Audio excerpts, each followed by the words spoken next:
Welcome, everybody, to the American Space Museum. I'm Marquette. We're so glad you're with us today to stay curious. Beside me is Mr. Jim Lewis. He's doing a documentary on this man up above me here, Martin Caiden. All right. And if you don't know Martin Caiden, you're going to certainly find out about him here in a Right. little bit here. Jim, welcome to Stay Well, Curious. it's nice to be here. Thanks for having me on the show. Well, we're proud to have you on the show here. I've met Jim around town at one of the couple gatherings we go to there. He is producer there of Communications Concept Inc. He's going to tell you a little about his life in the beginning there, but stay curious because if you don't know about this man, Martin Caiden up there, and you're going to learn something about it here in a minute. I wanted to plug our auction. Charity auction is Saturday. Bid Again Auctions is doing that. Outrageous items on there. Really some good stuff to help our museum. Bid now, pre-bid now, and it's on Saturday. We'll be talking, of course, our show on Friday all about other items in the auction. But you want to own something cool, Jim? The auction's got everything from astronaut autographs to parts of the lunar module are in there that weren't flown, of course, but some parts of it in there. So what I wanted to say is this man here is responsible for you liking such things as Marooned, Yeah. the movie with Gregory Peck. I watched it last night. It's sort of homework. It was tedious to watch that 1969 movie, but we're going to talk about that. Yeah. Or how about anybody a fan out there of the $6 Million Man? All right. Now they're going, that's who Martin Caiden is. And that's absolutely right. He's the guy that wrote the books and quite a character, as Jim's going to outline us for here. Jim, we're going to talk about your life there in the middle, but as I put this slide up here, here's your GoFundMe. Right. And part of what I'm going to say, tell us a little bit about yourself. Sure. Martin Caiden's been in your life all your life. He has. I met Martin Caiden when I was a teenager. And of course, I came here to Florida when I was about 10 years old. My dad moved here to work for the Orlando Sentinel. And so I've been here quite a while. I'm not a Where were you from? Upstate New York. Okay. Lived on a farm until then. Okay. So, yeah. Anyway, so I joined Civil Air Patrol when I was 13. And I wanted to go to jet encampment, and where you got to maybe fly a Air Force jet, and you needed to get some letters of reference. And my dad said, well, Martin Caiden, who I had no idea who he was, would be a good person to give you a letter of reference. And so I read one book by Martin Caiden, and he said he wouldn't give me a letter of reference unless I came and met with him. So I was kind of interviewed by Martin Caiden. I mean, like you were applying for a job. You're like almost. 15 years old? 15 years old. But he wrote me He a was letter. in his 30s then, probably? Or? Yeah, late 30s, yeah. Mm-hmm. Anyway, he wrote me a letter of reference. I got in the jet encampment. I got to fly with the Air Force at Maxwell Air Force Base, and that was my first encounter with Martin Caiden. And anyway, my life went on, his life went on. Probably one more encounter, though, when I was a kid. They have career day at Merritt Island High School, where I went to school. The Mustang. The Mustangs, yeah. And so I asked Martin if he would come and speak to our class about being a professional writer. And this would have been about 1968, 69, somewhere in there. And he agreed. And my teacher was ecstatic because his book Marooned had been sold for a movie. The movie was produced around here. It wasn't quite out yet. But she had no idea who Martin Caiden really was. So he showed up kind of late for the class. And then all of a sudden he came through the door. And those of you know, at that point in time in Martin Caiden's life, he didn't wear shoes anymore. He only wore sandals. And so that's one thing unique. Secondly, he liked jeans. Secondly, he liked T-shirts that were too small for him. So his gut was probably hanging out just a little bit. And he got in front of the class, and I think the teacher was a bit horrified. And then his speech lasted all of about 4 words. He says, I'm a professional writer. I'm a damn good writer. People pay me to write. That makes me a professional writer. Any questions? But then he started answering questions with the kid, interfaced with the kids, and they were in awe for the rest of the class. And, the teacher left happy. But that was my teenage years. I went on to school, learned how to be television and film production. Started right here at a local school, Brevard Community College. It was under the School of Journalism at that time. Then to what's now UCF.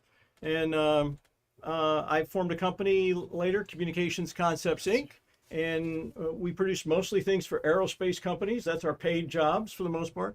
But over the years, I've been fortunate to produce some entertainment programs. And, one is, of course, One Giant Leap, 50 Years of the American Space Program, which we produced when NASA was 50 years old. And I was very fortunate. Previous to producing that, I worked on the TV show The Cape, which kind of came about in an odd sort of way. We've got you here. Yeah, there's Corbin, he hosted, and this is how I got him, One Giant Leap for us. If those of you didn't watch The Cape, give a thumbnail of.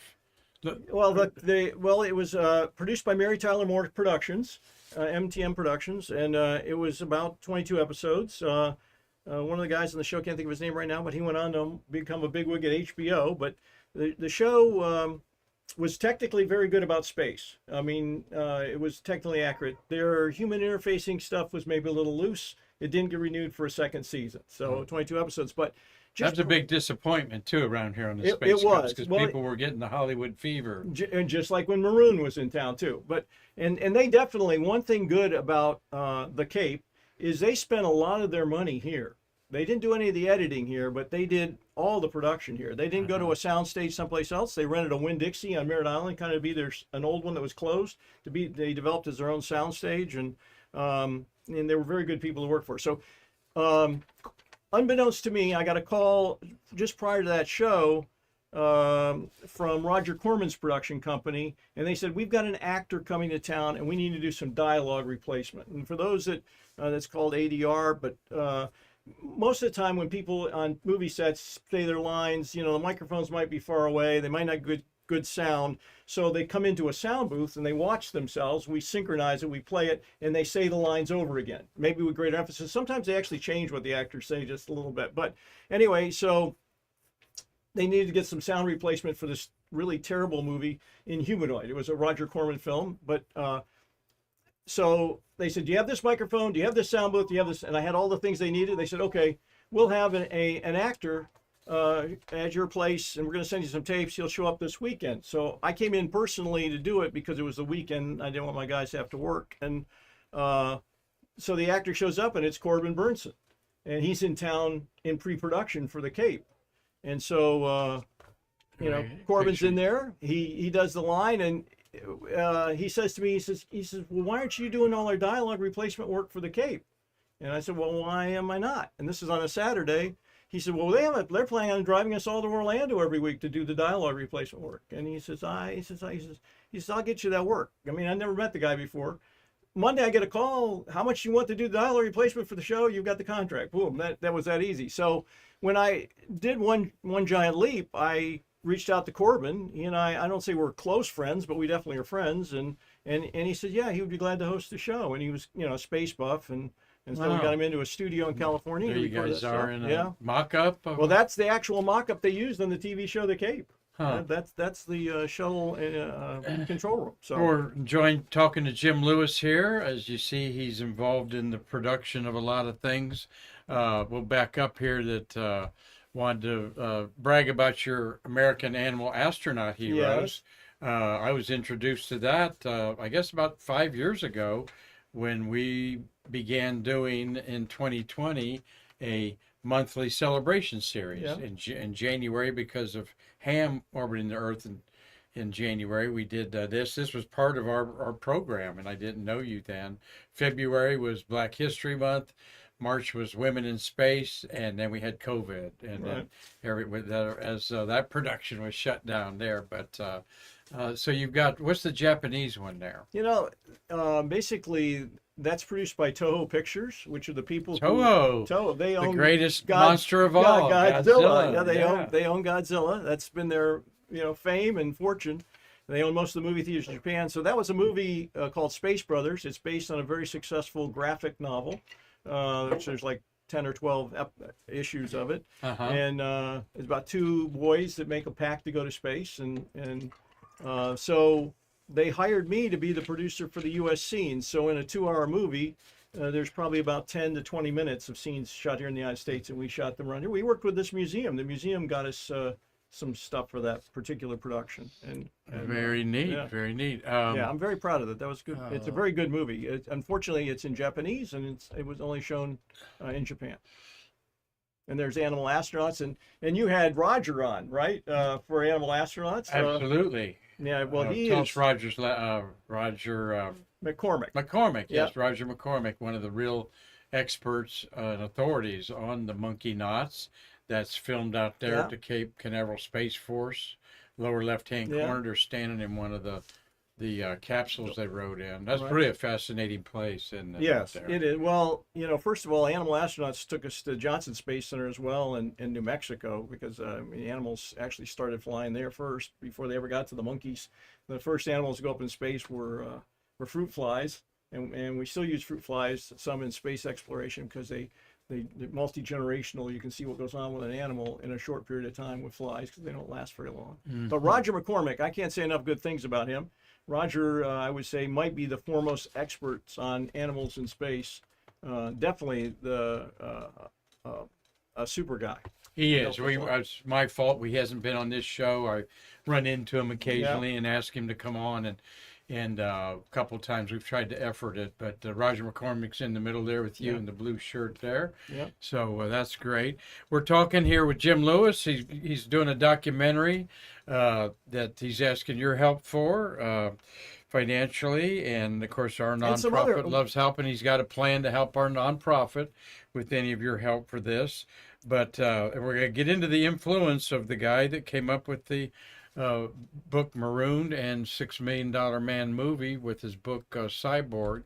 And there's a picture you threw in there. That's when I was in Civil Air Patrol when I was 15, 16 years old. That's when what I looked like when I met Martin Caiden. Yeah.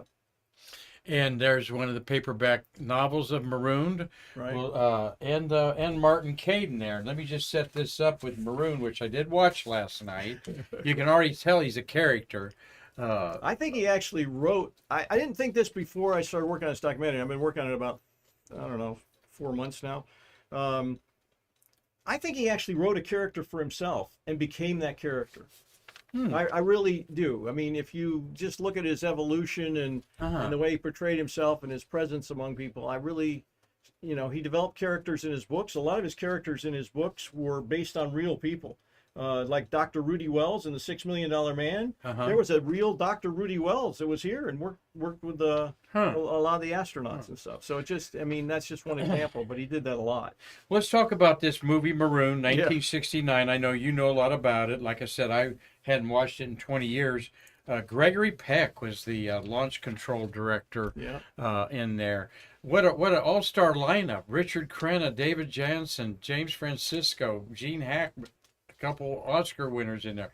It did win an Academy Award for Best Visual Effects, which were kind of cheesy when you're looking at it 55 years later. Lee Grant's in this movie. It was one of the more expensive movies produced that year. Yeah, it was And almost $10 million, which would be $100 million in today's money. Yeah, exactly. And the box office is only 4. Right. So it flopped at the box office. Lee Grant, Mariette Hartley, you all know her from Happy Days, and Nancy Kovac were the wives, and they had a Russian cosmonaut that helped save the day. It's one of these movies where it's just so tedious to watch because there's so little dialogue too sometimes. Yeah. And I'm going like, where a guy's floating away, you'd be yelling at him or something, and it's just, hey, be cool, all right, sir, whatever, I'll tell your wife goodbye. They're just, it's done. It just really gets me some of the gaps of Well, it's a different time, but the cool thing about Maroon, as far as I'm concerned, is first of all, Marty convinced him to do the movie and to do it here. I mean, they could have done all that on a Hollywood soundstage, but they actually came here. They shot on the Air Force side, and I gave you a picture of them, Gregory Peck. I think right. We'll look at there's a big. There was an Air Force program called the Dinosaur that was going to fly on a Titan, kind of a precursor to the space shuttle in a way, and it plays a pivotal role in the movie. But the fact that That's you know, David Jansen there yeah. was going to fly this to save him, Yeah. and it is like the dinosaur. It's crazy how they just pick this up off a lift Yeah. and on a helicopter and just throw it on a flatbed, Yeah. kind of. And there, that's Gregory Peck looking around at it there. You know, And Marty, he made a guest appearance in the movie as one of the reporters. oh, okay. And he's there in the rain. He's asking the questions. He's also the one that does all the narration as a reporter when the dinosaur's being brought in. I don't know if you know. Oh, yeah, right. That's the part I was alluding to. Yeah, the rain and all that. Yeah, exactly. Oh, I didn't know that. Yeah, well, if you don't know, I mean, in this movie, they launch. You know, if you know hurricanes, the eye, it becomes calm. So the hurricane's terrible, it's blowing around, and then you get They in the can't eye, save and the it's guys calm. because they can't launch. Right. They go down to So T0. they can't launch in the middle of the hurricane, in Yeah. the very middle. The The eye happens just to come here to the Cape, and they launch, which is very fictional, but a very cool thing for Brevard County and the Space Coast, and it was a big time movie. It was. It's not though in the same time period, nothing like 2001 Space Odyssey effects. It was, you look back on it's pretty cheesy today, and really we have some great actors there, but I'd love to talk to any of them about their feelings about this. But this was released in November after the moon landing, okay? Apollo 11. Then you had Apollo 13, which had the near disaster with 3 astronauts maybe going to be marooned. And they said that Jim Lovell's wife saw the movie and it gave her nightmares about what could happen to her husband, which almost did happen on there. So And you know, there's a few things. One, here's a request for the public. I'm looking for anybody who may have been here when they shot the Marooned movie here, because I'd love to chat with them about it. Okay. Most all the actors in that movie are dead. And then the second thing is, if they have any personal pictures of that activity, of them being in it, or maybe not in it, but pictures of it being made, I would love to be able to scan those pictures and borrow them and give them credit for it. So I'm definitely looking for materials about Marooned. I have several pictures, like I shared with you there, with the dinosaur that the Air Force took.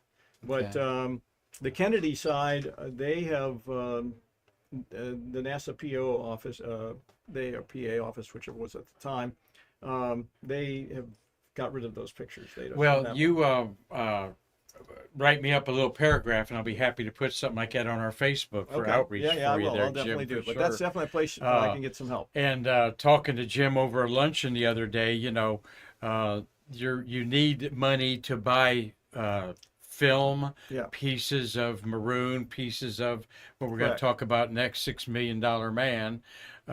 And you told me it's like $90 a second. Right, $90 to $125 a second. A second for to get a slice of. To get Marty back, because it's just the section with Martin Caiden in the movie I want. And you know, so he's doing that narrative track for me to get that narrative track. Yeah. And it's about a minute. So 60, you can run the math. 90 times just $6,000 there, easy on there. Yeah. Well, one of his other great books, and he was a prolific writer. Okay, quite a character. Born in Tallahassee, Florida. He was actually, I think he was actually born in New York. He wound up dying. Yeah, he died there. No, you're right. Yeah, New York. Yeah. September 14, 1927. Died at age 69. Yeah. Okay. Cancer. And had cancer, huh? Yeah. And he was an airplane pilot. This was his restored 1936 that we're featuring back there. Yeah. This Junkers Jew 52. That plane has interesting history. Some people believe it. You know, the JUs started getting built before the war, but when Germany went to war, they took over, whatever, nationalized that company. And so they took this very reliable air transport. It would carry about 17 to 19 people plus the pilot and crew. And they converted it to a military transport. They even tried doing some bomber things with it. The plane's interesting because it uses corrugated metal, which is very strong, but it has wind resistance. So it has big 3 tri-motors. It's a fairly large plane, very reliable, and Marty bought the plane. It was being used still as a transport plane in South America, and they brought it up to Texas, and then he ferried it here to the United States. And one of the good fortunes for me is there's a guy that's still alive, and he's been very helpful, Terry Ritter. Mm-hmm. And Terry Ritter met Martin Caiden at an air show and this is before the JU, it's just a little bit before that. And Terry had just sold his machine shop and gone through a divorce and didn't have much going on in his life, and said, "Hey, let's go down to Valkyria. We're going to go to this air show, and so that's where he met Martin Caiden. We went along, and at the end of the air show, Marty's car wouldn't start. And here's Terry's recollection. Marty was there. He was with a really hot looking girl, and he had this car, and it wouldn't start. So Terry said he'd look at it. And he said he never saw so much corrosion on a battery in his life. He cleaned the battery and the car started right away. Marty thought he was a genius, and he says to him, he said, "Well, what are you doing?" And Terry said, "Well, I just sold my machine shop. I've been divorced." And so Marty says, "Well, if you're willing to work with me and do, what I need done," he says, "I'll hire you and I'll pay you." And so Terry said, okay. He went to work for Marty. So here's the best part. So Marty says, "Get your gear. We're going to go out to Texas and pick up this plane." And at that point in time in his life, Terry had never flown at all in his life. He'd never been really in an airplane. And yes, he knew machining, but he didn't really know anything about airplanes. So on the way there, and as soon as they get the plane, Martin says to him, "You need to be the crew chief for the plane."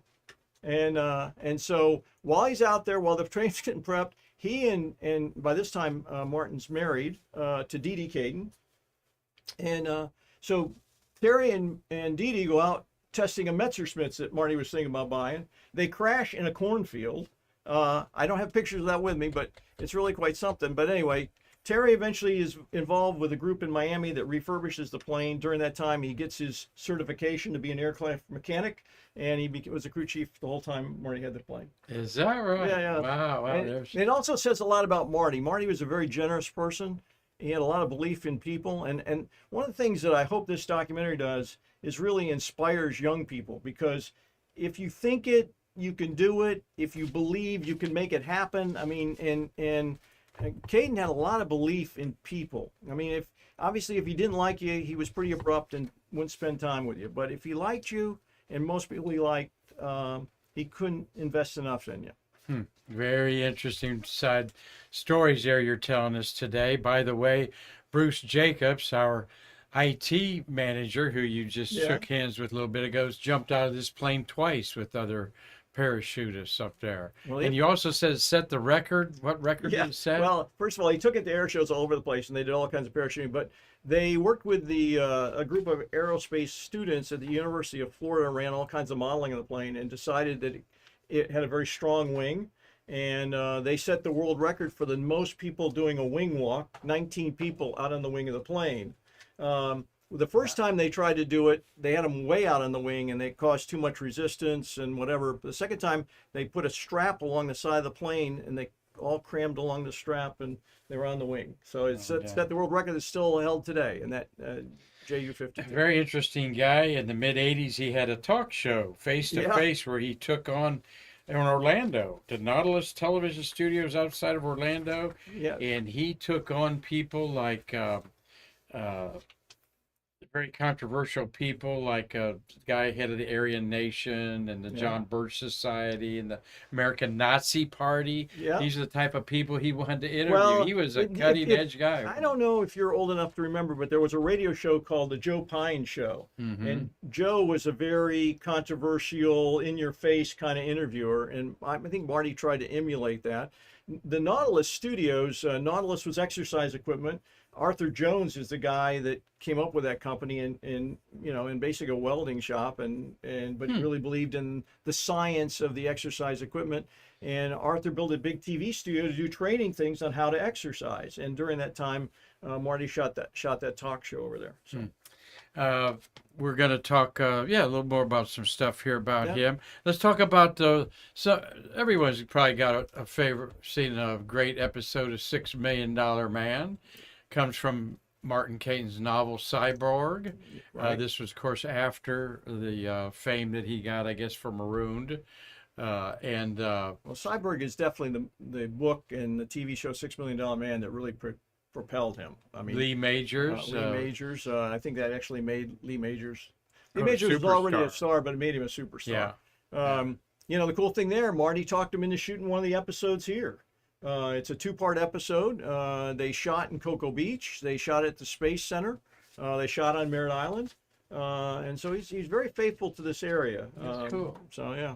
Is there anything around here that says Martin Caiden? And Not that I know of. In fact, one of the things, I was thinking. Nothing. Marty had a beer here or smoked a cigar here. I'd like to see that somewhere. At one time, if Bernard Cerf was still here, right, there was a plaque because that's where he and Dee Dee Caiden met, and they actually nailed the plaque to one of the tables. Yeah. And Rusty Fisher, who owned that restaurant, he's talked about that. But as far as I know, that's it. But that's one of the reasons I'm doing the documentary. I don't, people I think know a fair amount like about Stephen King or maybe Tom Clancy. Famous authors, but I don't think people really know a whole lot about Martin Caiden, and he is a much more interesting person, in my opinion, than either of those guys, and I'm not dissing them in any way, but some things I've learned since I've started working on this is there's a strong possibility that when I was meeting Martin Caiden, he was consulting for the CIA. Really? It's in some newspaper clippings from New York. Here he is in later life there. That's when he worked. That's we talked about that meandering path where I met Marty several times. I did a video for the Brevard Museum that was funded by the Smithsonian, and it was called The Next 500 Years of the video I did. But it was from sailing ships to soaring ships. It was about Columbus discovering it, the first 500 years and what the next 500 years. So I try to get future thinkers. And of course, who's a better future thinker than Martin Caiden? So that's actually a picture from that show. And, I had people like Marty on it. I had Ted Leonsis. Ted is the guy that owns the Washington Capitals and the Wizards now. And he really knew a lot about cyber stuff. He had been working for Harris. He had worked for Wang Computers, if you remember that name from way back. But he was really, and then I got a couple other people, the head of the education system for the state of Florida and things. But anyway, Marty's the best part of the show, though. Question, Jim, where did he get his technical prowess? Well, see, here's where to understand the space stuff on there. Marty's parents divorced. He lived on his own in New York City as a kid some. Oh, that'd be very interesting. He was in orphanages a few times. And during that time, he realized he had the ability to do research and write. And I would say, and several other people say, he had sort of a photographic memory. So he wrote some things about building atomic bombs when he was about 16 or 17 years old that got the attention of the Nuclear Regulatory Commission. And where were they published? In various, he would sell them to anybody. He was a guy for hire. I mean, anybody he could sell them to. And so he got investigated. Then they couldn't believe a 16-year-old kid did it. So there was a comic book. So he was smart. He had a intelligence that was obviously a little bit, what do I want to say, some of the great people are a little quirky or that sort of thing. Well, I think two things. He could remember things really well, facts and figures, and he would write for free things from the government and different people, like send me all your information on this. And they would, that was back in the day of mail, they would send it to him. And he had this huge cubicle system where he would stuff this stuff right next to his desk. And then when he went to write something, he would pull some of it out, and then he would pretty much write from memory. And he could type very, very fast. And so he was in this when he was a kid. There's a comic book called True Stories. And True Stories, sure. Well, there's one comic book devoted to him. Really? About the Nuclear Regulatory Commission coming to see him and everything else. So yeah. So I mean, those are the kinds of things that are kind of bigger than life. He definitely could fill a room. And so great stuff for this documentary that Jim Lewis is doing on Martin Caiden, who wrote the book Marooned, turned into a movie, and of course Cyborg that we're going back and forth talking about Steve Austin here, the famous, and then of course they had the Bionic Woman.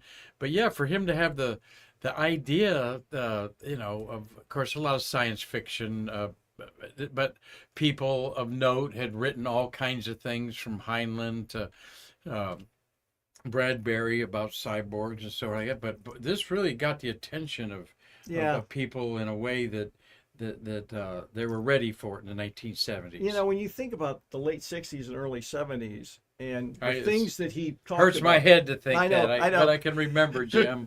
But you know, about replacing an arm, and we're actually seeing that happen today. I mean, we have a Oh, big yeah. group at the University of Central Florida that builds arms and hands for people, and they're articulate and they can move. And so, you know, Marty really believed in this stuff. In the mid 70s, he had a friend that had polio when he was a kid and really could not walk. And so he hired a group of mechanics, and I'm going to, they would probably be called engineers in the real world, but, you know, and they built an exoskeleton system with him that used a combination of hydraulic and electric motors, and he had switches in each hands, and they were out of a car, up and down and so you'd press one way and it would lift your foot, and you press the other way and it would move it forward. And he strapped this thing on. I mean, this is how much Marty believed in it. And they recorded him walking about 21 feet. Now, it was very stressful. It wasn't very smooth. It wasn't very sophisticated. But again, Marty seemed to get on topics from what I've seen.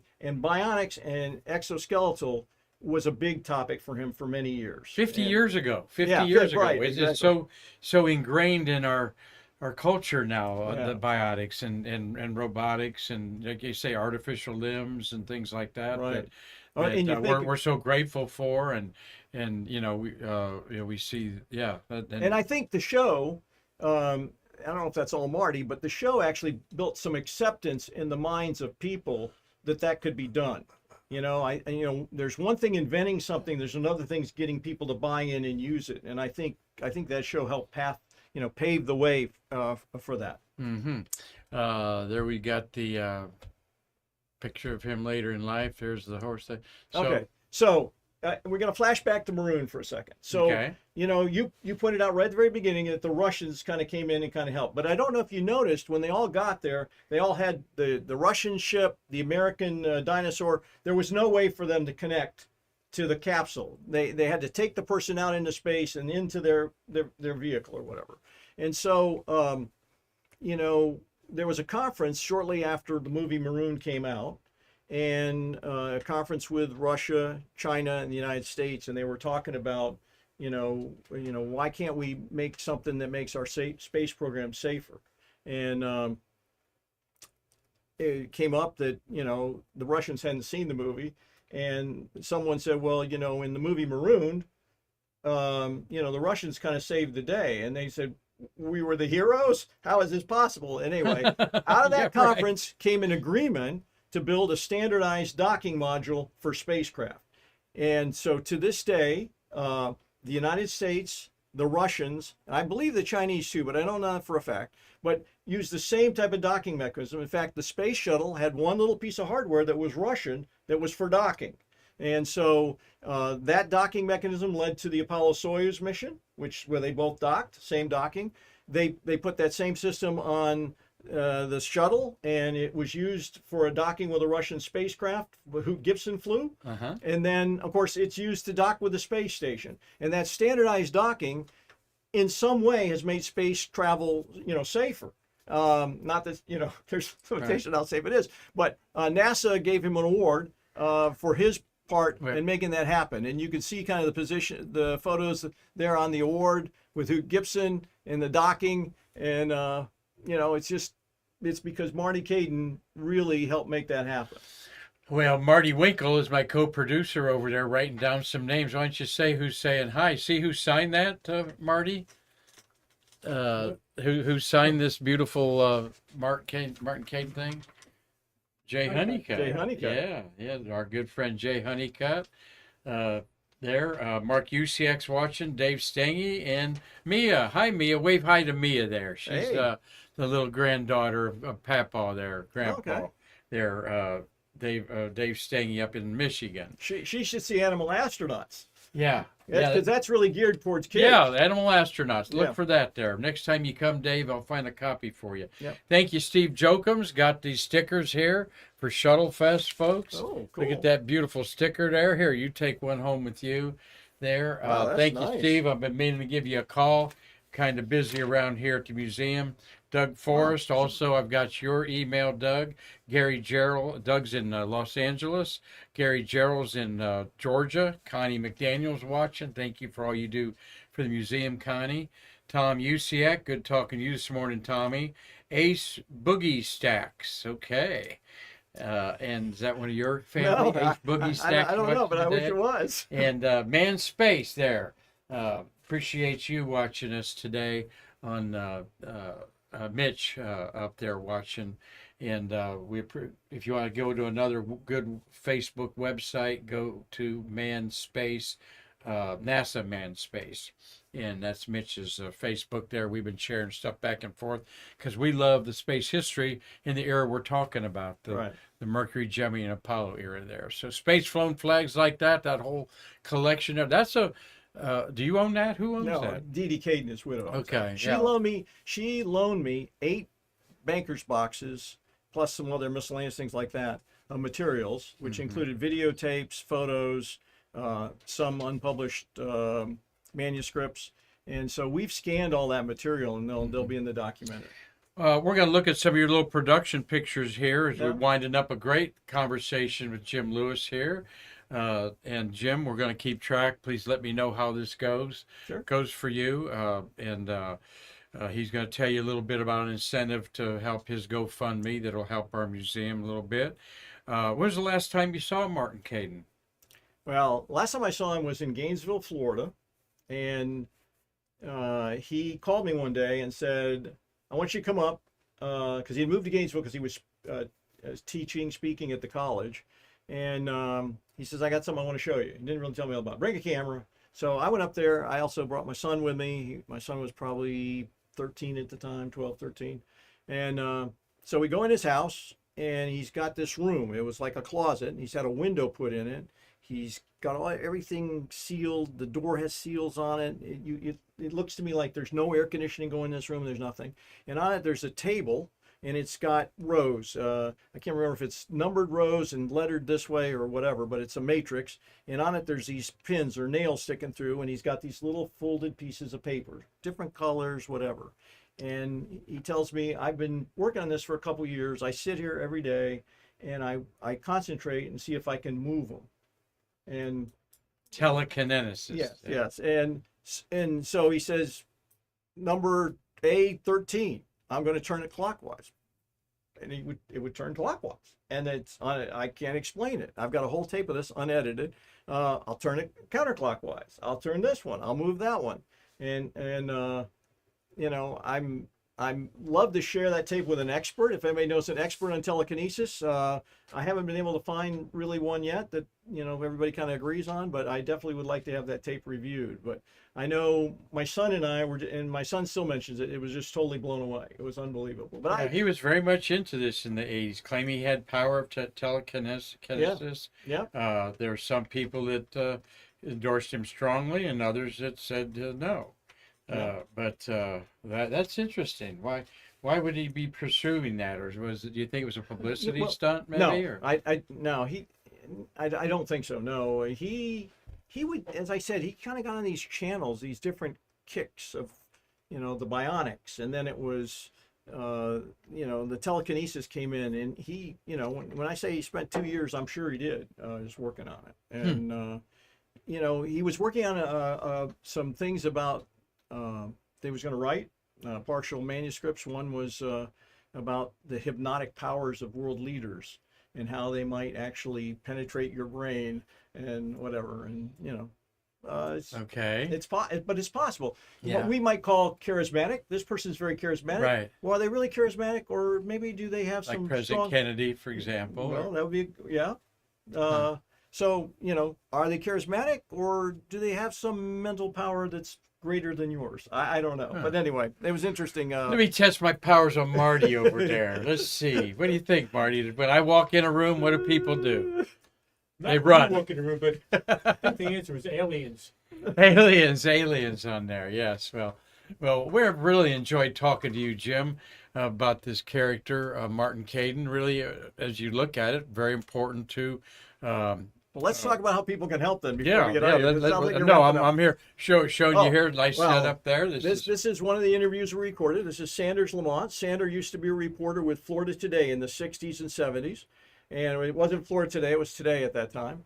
And just by coincidence, he lived in the same apartment building in Cocoa Beach, the Twin Towers, which are now condominiums, and downstairs from Martin Caiden. And the stories he has to tell me about living next to Martin Caiden or below Martin Caiden are phenomenal. And of course, Martin came down here from New York to work for a radio station to cover the early space launches. And he covered them live on radio for a station in New York City. And that's what got him here. And then he didn't want to leave. He decided to stay down here as opposed to being in New York. So anyway, he kind of helped Sanders develop, because Today wanted him to start doing some radio broadcasts, and so he helped him with those, and they became good friends. the old Moon Hut, a Yes. well-known place from the 60s. It is reopened. They kept the back room pretty much like it was. Yeah. There's astronaut autographs on the walls, but It is a great place. they fixed it up very nice. yeah. I've been in there now 4 or 5 times. Enjoyed every meal I've had in Me there. too. I think they quit the evening. Yeah, I think so. They do lunch and very big breakfast and Yeah. lunch. I've always wanted to go there for breakfast. They were very helpful, and they allowed us to. But I went shoot. there at dinners a couple times, and it was probably too slow for them to keep that up. Yeah. But so they got to put that on your bucket list when you come up here or down They've here. tried to make it really authentic. They one of the things that the Moon Hut was famous for was a burger with a toothpick and an olive, like it was orbiting Yeah, the burger. yeah. And they brought that back. They so it's did. there. That's good. A Up, moon up, up, burger. up above on the left hand of the Moon Hut sign is one of their original menus from 1965. A hamburger was 35 cents. Yeah. I think a hamburger was 30 cents and a cheeseburger was 35. 35 cents, So on there, They're not that cheap, but they're no, they're good. not. It was $13 for a Yeah. hamburger, something like that. And here's another gentleman you interviewed. Well, that's Terry Ritter, and that Okay. was the crew chief of the plane. And Oh, yeah, Terry traveled okay. with him, and Terry's still flying today, and he also loaned me a whole box of Do you photographs. live around here? He does. He lives on Merritt Island, Uh-huh. and Was that out there at the guy. Merritt Island That is the Airport? Merritt, where his plane is. Yeah. Yeah. That's a cool little airport out there. Bob Cabana's got a little plane out Yes. there. Yeah. Likes to fly around there, former astronaut center director up there.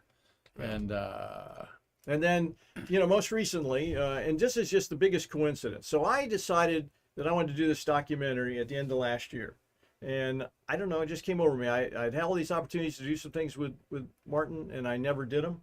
And I just said, well, I really want people to know about him. And plus, I really feel like, again, reaching some young people, I think this will hopefully motivate them. It's going to be more than just a biography. And so I tracked Dee Dee down, his widow, and she goes, "What an interesting." she's in the middle there. Yes. What an interesting timing of you calling me. He says, "I'm going to be down at the Space Center end of the month, end of December, or beginning of January. It turned out to be beginning of January for a Celestis launch. They're going to launch Marty's ashes into space." And so they came down. Of course, we shot that launch. That's going to be the end of the documentary. And his, I don't know, there were 2 Celestis missions. One was supposed to land on the moon. That didn't happen. Yeah. One was going out into space. That's the one Marty's on with a lot of Okay. people from Star Trek. And so, And Doohan, I think's on there. yeah. yeah. And I think Well, what appropriate for Gene and his wife both are on there. Roddenberry, I think, are on there. I Okay, think, yeah. So anyway, it's just very appropriate, and it's amazing. Maybe it was telekinesis, I don't know, but amazing how I started thinking about this totally on my own. Then got a hold of Dee Dee. Then she's here for the thing, and I don't know, it just all came together. So I'm very excited That's about nice. And there's the gathering there at the it. Yes. that you had for the Yeah. group there. Yeah. Who's around the else is around the table? There's the Well, mechanic. basically, Dee Dee and her new husband's on to, I guess, if you're looking at the picture to the left, and then Terry Ritter's there on the far Yeah. right, and I'm not sure about the other people there. I know that's they have people. The lady on the far left, she had a person that was also ashes were going up. well, a new way to get buried in a kind of a cool way. What do you think kind of a about boomerang. that? What, Well, it's not for me, but I do think, I think it's the right for some people. I think it's just great. Think about it. I think Marty would like this. cool. Julian Leake is watching. You ever met Julian? I have not, but He's a Space Coast photographer. He Yes. says I have many photos of Marty. So okay. Well, I would I'll definitely get you- like to connect. Yes. I'll connect you with him. Cliff Watson is watching. Is he and- related to Sybil Leek at all? Don't know. Well, Sybil Leek, is He's British. well, she was British, a famous witch. Oh, Casadega, to the north of us here, is a community of witches and stuff, and she's been there, and Marty knew Sybil Leek, so I think the chances of Julian Leek maybe having photos of him, if he's related, would be quite good. well, Julian, how about that? No, Julian, I don't know. Julian is an awesome photographer, been on the Space Coast since the Apollo era, and I'll hook you up with Julian That'd be there. perfect. And hope Cliff Watson's enjoying this. It's Thursday morning where he's at in Pomona, Australia. Oh, wow. And he was telling me it's getting chilly down there. Yes, mate, you've got your winter going on. First day of summer is the Thursday, June 20th, and that's your first day of winter down there. So I hadn't bundle got a- up there, Cliff. Has sat right there in that chair in April when he was up here for the eclipse and all. Great, nice. great friend of our museum and a great guy. So, well, we got a couple other pictures to share here. There you are. Oh, that's Dee Dee and I. That was just the other day when she picked up her 8 boxes of materials Good. and she gave me some more leads. How long were they married? Well, she was 18 when she married him, and he was in his 40s. Oh, well. And she was married to him till he died. Okay. So, All right. So he didn't have a lot of wives, apparently. Oh, he did. He actually had, I think, 4 wives. Oh, okay. But All right. the other ones lasted is a a lot. lot less time. Yeah. Two more than me. But okay. Yeah. No, she's been very supportive. She's on board with the documentary, and she keeps coming up with more people for me to follow up on. Because doing a documentary is a little bit like a meandering journey without a roadmap or whatever. You're Yeah. constantly pasting the map together. So we definitely have some more people to talk to. I understand. And if you want to talk to Martin, I'm fascinated by this. I will watch this documentary. And you want to help tell the story, untold story there, Martin Caiden there. Tell us how we can help you, Jim. Okay, well, if you'd like to make a small donation, I have a GoFundMe page, and in fact, we have it on the screen right now. And when I say a small donation, if it's less than a few $100s, I think the GoFundMe page is probably the best way to go. It's a credit card, you can put it in. But we've been sponsored. This documentary has been sponsored by the American Space Museum, which I was very fortunate to have. And I got that sponsorship because we've applied for some grants, and you need to be attached to a 503(c). 501c3, Yeah, exactly. And so the museum agreed to step up to that. So because of that, if you are compelled to make a larger donation, and that would help us get these clips from these movies, Marooned, the TV show $6 Million Man, and an interview that Marty did with a BBC that I really like to have. But anyway, I need to raise probably another $50,000 to get all that. And so if you'd like to make a larger donation, you can make it to the museum, to the American Space Museum. Just write them a check, earmark it for the Martin Caiden documentary. We'll get the money, and it'll benefit the museum as well, because we kind of do a little split. So Well, thank you. Appreciate that, Yeah. Martin, on Yeah. there. Let me there's Martin Caiden up there. Let me find another picture to go out here with him. I didn't go back that way as we racked up on a busy day around here. There's a bunch of pictures. There's a black and white that I meant to put in here. that's him. that's one of his popular pictures that they use in a lot of the, what do you call that piece of paper they wrap around a book? The liner, I don't know what it is, but anyway, they put that in a lot of them. Not the sleeve. Of Yeah, course, it's kind of a sleeve, yeah. But again, I think it's more than a biography. This documentary will show you how fiction could lead to fact, or fact can be expanded by fiction. And I think Martin Caiden led the way on that, and for all of us. And as you said, he wanted to inspire people, particularly young people, to pursue their dreams, to get into science, to to be inquisitive, curious. It's like you are here on Stay Curious. Exactly. Yeah, exactly. Yeah. Marty, what do you got over there? Anything you need to add today? As we've enjoyed talking to Jim Lewis here. Nope, nothing to add. All right. You never met Martin Caiden, did you? In No. any of your celebrity sightings around here? Well, again, if anyone has met him, please get a hold of me. My company, Communications Concepts Inc., CCI, we got a website, and my contact information's there. I'm sure you can get the contact information from Mark as well. I'd love to hear from you. Again, if you have any pictures of when they shot the $6 million man here, because they shot in Cocoa Beach, they shot on Merritt Island, they shot at the Space Center. People, and that's more recent too. It's more recent than Marooned. If they have anything, please let me know. I'd love to get a copy of them and see what they're like. Well, thank you so much, Jim. I Mark, really thank you very enjoyed much for the this a lot. time. No, you're welcome. It's a pleasure for us to help promote this. I know Karan Conklin worked this up with you a while back, and Yeah, exactly. for those of you concerned about Karan, keep saying your prayers and so forth. She's undergoing treatment.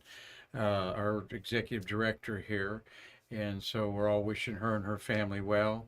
And we all wish you well out here on as we're cranking down the last day of spring 2024. I didn't realize Officially in there. First day of summer is tomorrow, and we're going to talk about some of those shuttles in the month of June. 11 beautiful shuttles in June. We're going to talk about that on Stay Curious tomorrow, and then of course we're going to feature this wonderful auction that we've got going on. Let me get the auction up there, and be sure and watch Marooned. Okay. All your history there. And you can watch the $6 million man on Peacock. There's reruns of it. Oh, is that which your Peacock? Yeah, well, it's owned by Universal. Universal Okay, owns all right. NBC and Peacock. And I caught Marooned on Tubi, Tubi. On UQ there for free, Yeah. and so forth in there. Bid Again Auctions, thank you for all you do, Chuck Jeffrey, to promote this museum. This is an important auction, as we have a lot of items in there that we're making. The museum had donated with no cut having to give to a consignor. So please look at these auctions items here, and this money will be desperately needed this summer to keep our doors open and keep our staff here and all kinds of good things so you can stay curious. So let me put that up there. Let me go there. We go down there. There we go. And with that, Jim, again, Thanks. thank you very much. Thanks, I've Mark. enjoyed it very much. I'm looking forward to progress on this, and please keep me updated I will from now on definitely. out. Can't wait for you to get with Julie and Leek and tell Yeah. me about that encounter. All right. So thanks a lot, Jim. Thanks, Marty, for a great Streamlabs job today. And thank you all for supporting the American Space Museum by watching Stay Curious. So I can't wait to see you again. I'm Mark Marquette, and what do we do here? We bridge the space between us.